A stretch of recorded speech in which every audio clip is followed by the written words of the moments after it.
넘어가야 될 부분을 넘어가면서 말씀을 드리겠습니다. 제가 오늘 발표드릴 내용은 현실 세계와 가상 세계를 연결하는 광섬유 기반 모션 캡처 시스템이라는 제목을 가지고 왔습니다. 아까 일부에서 옥재훈 대표님께서 발표하셨던 FBG 센서라고 하는 광섬유 센서를 이용한 모션 캡처 기술입니다. 왜 했는지부터 한번 말씀을 드려야죠. 여러분들 잘 아시는 아바타라는 영화가 있었고요. 이 영화는 굉장히 많이 흥행을 했죠. 그 다음에 이제 가장 중요한 건 사람들이 이 3D로 어떤 이 캐릭터를 만드는 거에 집중을 했는데요. 저희 같은 사람들이 보기에는 더 중요한 것이 뭐였냐면 이 3D의 캐릭터를 그냥 컴퓨터 그래픽으로 움직임을 만든 것이 아니라 실제로 사람이 움직임을 모션 캡처해서 그 움직임을 그대로 캐릭터가 움직이게 했다는 거죠. 그래서 여기 이제 이후에 나오지만 지금 보는 바와 같이 모든 사람의 움직임을 모션 캡처해서 컴퓨터 그래픽으로 캐릭터가 움직이는 것처럼 보여준 겁니다. 그러면 이 모션 캡처링을 할 때에 어떤 기술들을 사용했냐면 일부에 옥재훈 대표님 말씀하셨던 그 카메라를 이용한 모션 캡처 기술입니다. 그런데 이 카메라를 이용한 모션 캡처 기술은 앞에서 이제 굉장히 자세하게 말씀을 하셨듯이 장비가 굉장히 고가입니다. 그러니까 일반인들이 쓸 수 있는 장비가 아니고요. 저런 영화 시스템을 하는 어떤 스튜디오 같은 데서만 할 수 있는 거고, 그 다음에 앞서 말씀드렸듯이 음영 지역이 발생을 합니다. 카메라를 이용을 하다 보니까 카메라 앞에 어떤 다른 물체가 있으면 장애물로 발생을 하는 거죠. 물론 그런 것들을 다 이제 연산을 통해서 지우고 해서 할 수 있기도 하지만 그래봤자 두세 명 정도가 카메라 앞에서 같이 하는 정도밖에 될 수 없고요. 그다음 외부에서는 당연히 할 수 없고요. 한정된 지역 안에서만 할 수 있게 됩니다. 그러한 그 모션 캡처링 기술을 여기 보시는 바와 같이 이렇게 막 설치를 카메라들을 하고요. 그 안쪽에서만 이제 이용을 하게 되죠.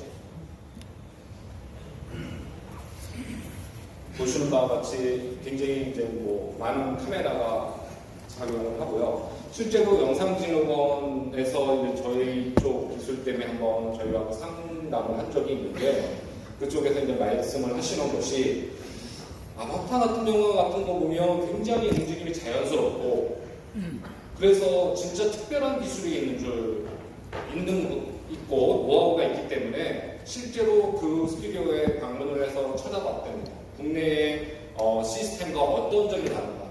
다른 점은 딱 하나인데요. 카메라 대수입니다. 카메라를 얼마나 많이 두느냐에 따라서 좀 더 자연스럽고 멋있는 움직임이 나올 수 있는 그런 시스템입니다. 그러니까 굉장히 장치라는 거에 디펜던트한 거죠. 의존을 하는 거라서 돈이 많이 들어가고 일반인이 사용할 수 있는 장치가 아닙니다. 근데 지금 저희들이 생각하는 거는 일반인이 사용해야 되는 거잖아요. 그러면 이제 다른 카메라 없이 사용하는 게 아까 얘기된 IMU 센서라고 가속도, 각속도 센서를 몸에다 부착을 하는 겁니다. 지금 보시는 바와 같이 저거는 어떤 카메라 앞에서 있을 필요는 없습니다. 하지만 여기 이제 움직임을 이제 잘 따라하죠. 조금만 뒤로 좀 더 가볼까요? 좀 가볼까요?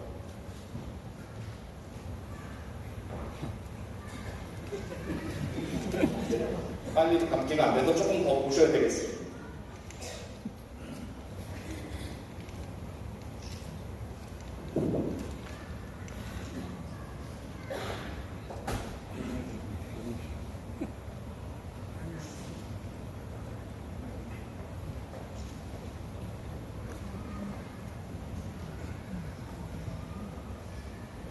여기 보시면 이상한 움직임이 나오지 않습니까? 사람이 아닌 것처럼 나오는데 이 벤치프레스에서 움직임을 하는 건데 저는 이상한 움직임이 나오죠. 저런 게 이제 오류가 합쳐져서 이렇게 나오는 건데 이제 전문 용어로는 트위스트라고 합니다.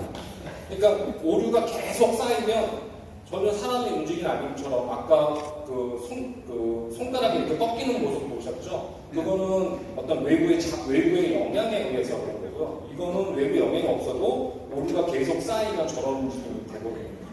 이거를 당연히 상용화되어 있는 제품이지만 저거를 어떤 일반인이 사용을 하기에는 좀 문제가 있는 거죠.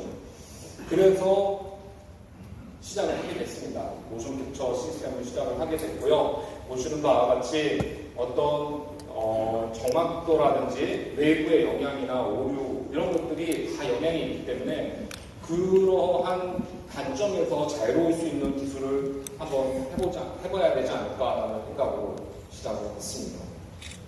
제가 하는 거는 크게 이제 세 가지 분야라고 생각을 하시면 됩니다. 이 광섬유를 이용한 그 모션 캡처다 보니까 광섬유 센서 개발이 되게 중요합니다. 광섬유 센서 개발 분야가 있고요. 그 다음에 그 각각의 센서들로부터 얻은 데이터를 가상현실의 어떤 움직임으로 바꾸는 그런 알고리즘의 프로그램이 필요하죠.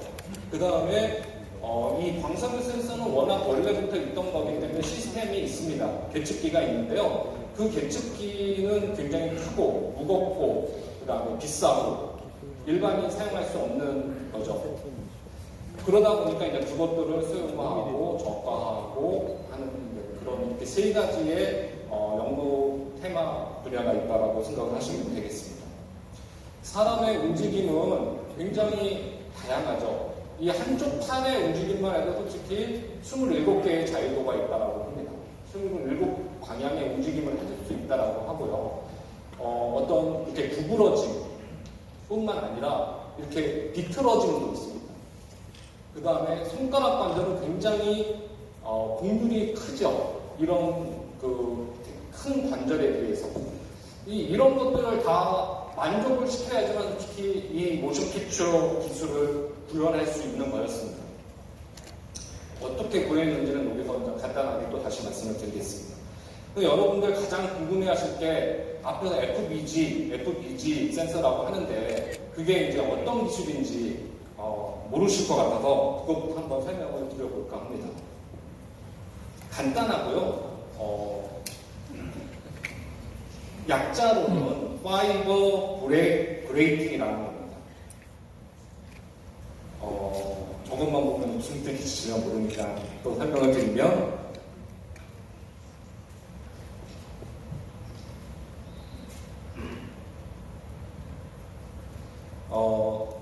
광섬유는 여러분들 아시다시피 빛이 통과하는 빛을 전반사시켜서 그 광섬유 가운데에 빛이 통과하는 대로 전반사시켜서 아주 멀리까지 보내고 그 어떠한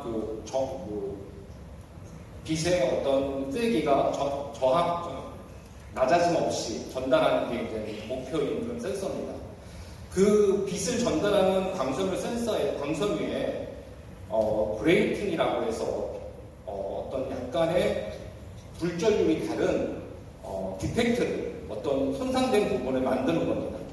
그거를 일정한 간격으로 만들면 그 일정한 간격에 대응하는 여기서 보시면 이 수식 보이시죠? 여기서 이 피치 사이즈라고 하는 것이 뭐냐면 그 그레이팅 사이의 간격입니다. 그러니까 결국 어떤 간격을 일정하게 만들고 빛이 불전율이 다르게 만들면 여기서 빛이 전달되다가 그 피치 사이즈라고 하는 그 간격에 딱 대응하는 빛만 반사를 하게 됩니다. 그래서 여기 보시는 것처럼 이러한 전 영역에서 빛이 전달이 맨 처음에 발생을 했는데 어떤 특정한 파장만 쏙 빠졌죠. 쏙 빠져서 전달이 됐고 특정한 파장만 반사가 돼서 뒤로 돌아오는 거예요. 이게 FBG 센서의 원리입니다. 그러면 이걸 어디다 쓰냐면 일단 이렇게 반사되는 것까지는 이해하셨을 거고 그러면 여기에 어떠한 외력이 발생을 해서 간격이 변했을 때 만약에 이게 늘어나면 간격도 늘어나잖아요. 그러면 원래 반사되던 파장에서 조금 늘어난 파장이 반사가 되겠죠. 이거를 이제 약간 여기서 보시면 이렇게 움직이는 것처럼 보이실 거예요. 빛이 이제 반사가 되는데 여기서 또 다음으로 보여줘요. 여기 이제 빛이 반사가 됐는데 간격이 넓어지면 파장이 옆쪽으로 움직이죠. 반대로 간격이 좁아지면 반대쪽으로 움직입니다. 이게 이제 FBG 센서의 원리입니다. 그러니까 어떤 움직임에 의해서 아니면 외부의 힘에 의해서 그 광섬유가 변형이 됐을 때 그 변형을 저 파장의 변화로 알 수 있다. 이게 FBG 센서고요. 또 하나의 장점은 그러면 이렇게 전체 넓은 파장에서 하나의 파장만 사용하는 것이 아니라 간격을 조금씩 다르게 하면 굉장히 많은 파장을 동시에 한꺼번에 볼 수 있게 될 수 있다는 거죠. 여기 보시면 전체 큰 파장이 아까 하나가 빠졌지만 지금은 여러 개의 파장이 나오죠. 그러니까 하나의 광파이버에서 여러 개의 파장을 동시에 얻을 수 있는 거죠. 그러면 이게 제가 처음 만든 게 아니고요. 이 FBG 센서는 원래 이미 개발이 되고 상용화가 되어 있던 센서입니다. 어디에 사용이 됐냐면요. 정밀하다 보니까 비행기의 그 날개 같은 거는 뒤틀림이 있거나 변형이 있으면 굉장히 위험하잖아요. 그래서 비행기의 날개 같은데 또는 굉장히 길게 할 수 있으니까 어떤 빌딩의 뒤틀림이라든지 아니면 철도 레일의 뒤틀림이라든지 이런 산업용으로 사용이 되고 있었습니다. 어떤 여기도 있지만 기울어짐 아니면 온도 변화 이런 뒤틀림 이런 거에 널리 사용이 되던 산업용 센서입니다. 그러면 이거를 어떻게 해야지만 움직임으로 이거는 지금 보시는 바와 같이 한쪽 방향밖에 알 수가 없죠. 어떤 이렇게 늘어나고 또는 줄어들고 그럼 이거를 3차원으로 움직임을 어떻게 할 수 있을까? 세 가닥을 이용을 했습니다. 그래서 광섬유는 FBG가 들어가 있는 센서를 여기 보시는 바와 같이 튜브 안에 세 가닥을 집어넣죠. 세 가닥을 집어넣어도 광섬유가 워낙 얇다 보니까 전체 튜브의直径이 330 마이크론입니다. 그러니까 0.3mm 정도의 굵기로 세 가닥이 들어가 있는 광섬유 센서가 만들어진 거죠.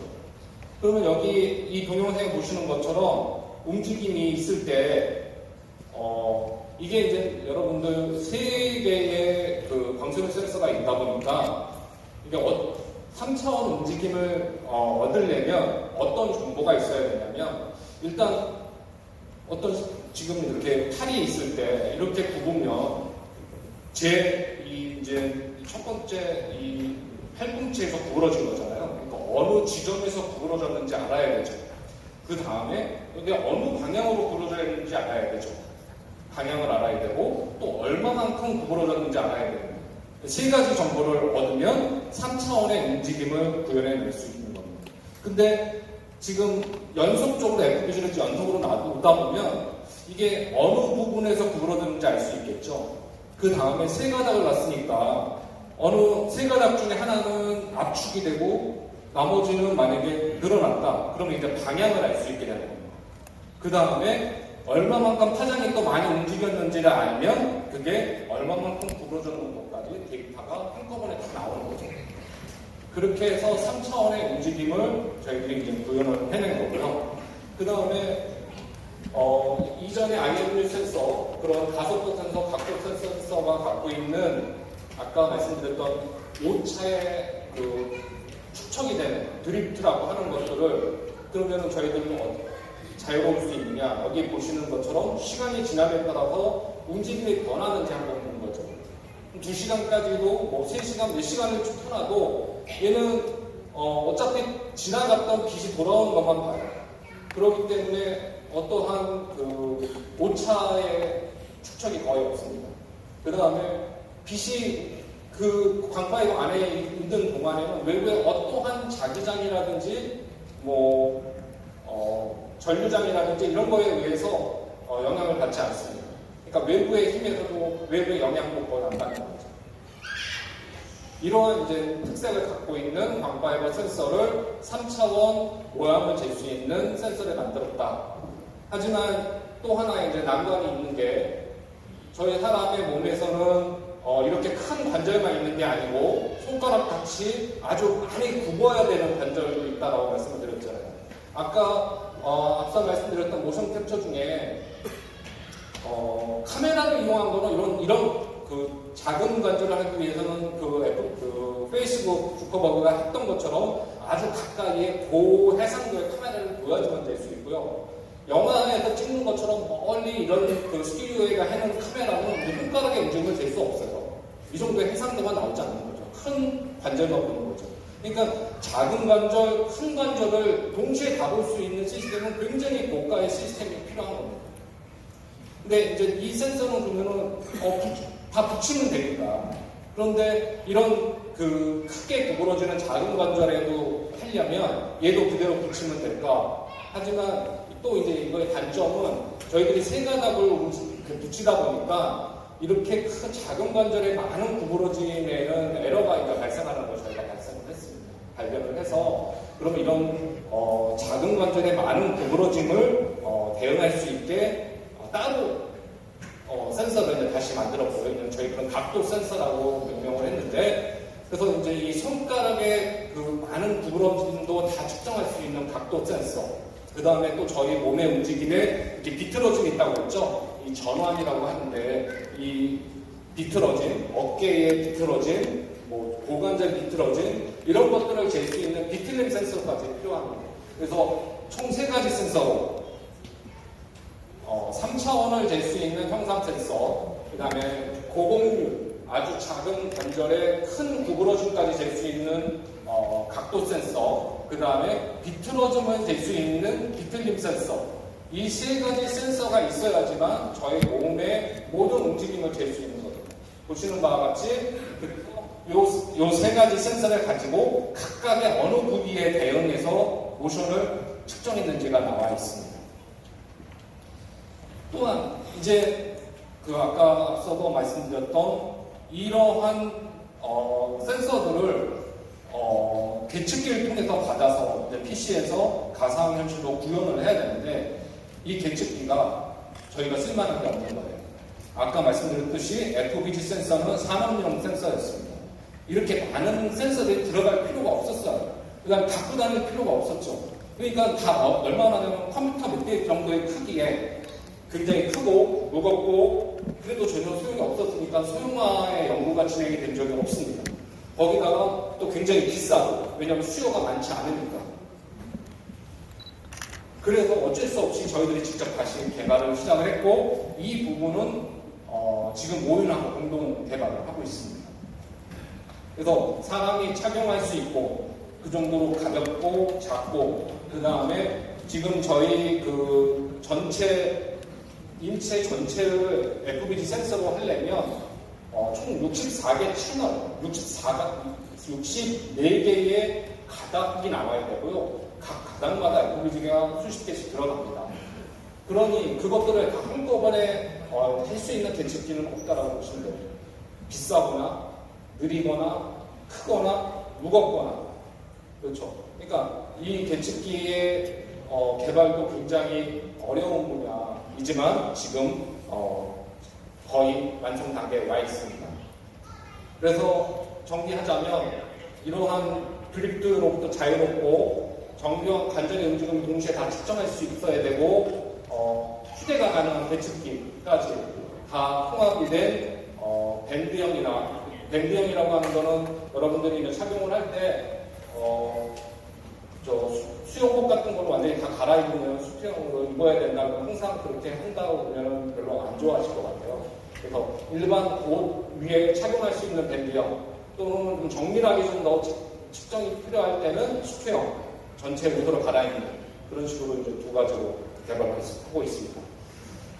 좀 말이 길어졌고요. 뭐 이제 그 기술에 대한 설명은 대충 드렸고, 그러면 조금 보여드리면 아까 모인 옥재훈 대표님 말씀드렸던 것처럼 이런 작은 관절도 대응을 해서 구부러짐, 그 다음에 어떤 오류가 없는, 그 다음에 이렇게 비틀어짐도 다 작용이 되는 이 글러브가 굉장히 손 쪽이 되게 힘들었습니다. 관절이 많고요. 그 다음에 고공률이죠. 여기에는 그 각도 센서만 들어가는 게 아니라 엄지손가락 같은 경우가 제일 어려운데 이게 3차원 움직임을 가지잖아요. 여기에 형상 센서가 들어가야 되고요. 그 다음에 이렇게 움직일 때 굉장히 많이 구부러진다는 얘기는 그 광선율이 많이 늘어난다는 얘기잖아요. 근데 이 광선율 재질이 유리이기 때문에 늘어나진 않아요. 변형은 있지만.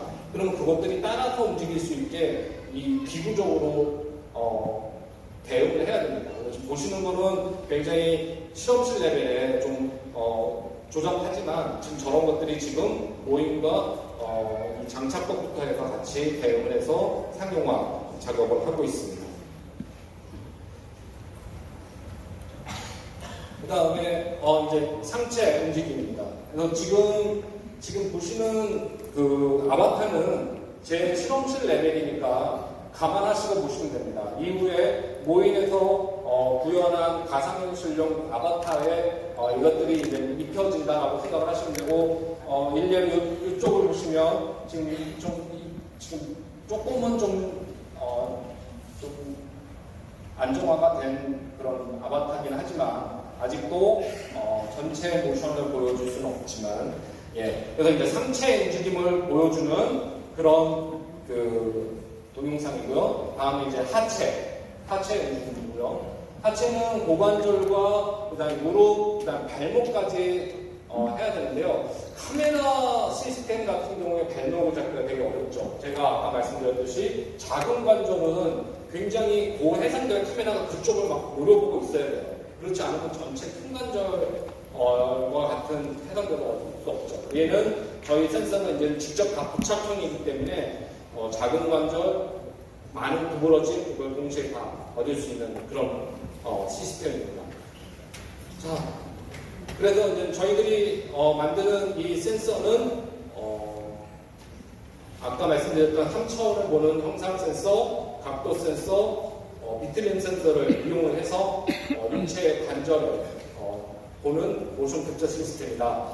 그 다음에 이것이 구현이 되면 지금 모인에서 오늘 여러분들께서 관심이 있는 그런 가상현실에서 어떤 정확한 아바타를 구현할 수 있을 것이다. 이렇게 말씀을 드릴 수 있고요. 이후에 이것이 어디에 사용이 될 수 있을까는 여러분들이 그냥 막 머리에 떠오르시지 않나요? 아까 보여드렸던 뭐 의료용 아니면 뭐 스포츠용 굉장히 많습니다. 그 다음에 이것들이 뭐 인체뿐만 아니라 어떤 의료용 어떤 내시경이라든지 수술 로봇 이런 데 다 사용이 될 수 있는 그런 시스템이라고 보시면 되겠습니다. 오늘은 제가 이렇게 간단하게 기술을 설명드리는 자리라서 대략적으로 설명을 드렸습니다. 감사합니다.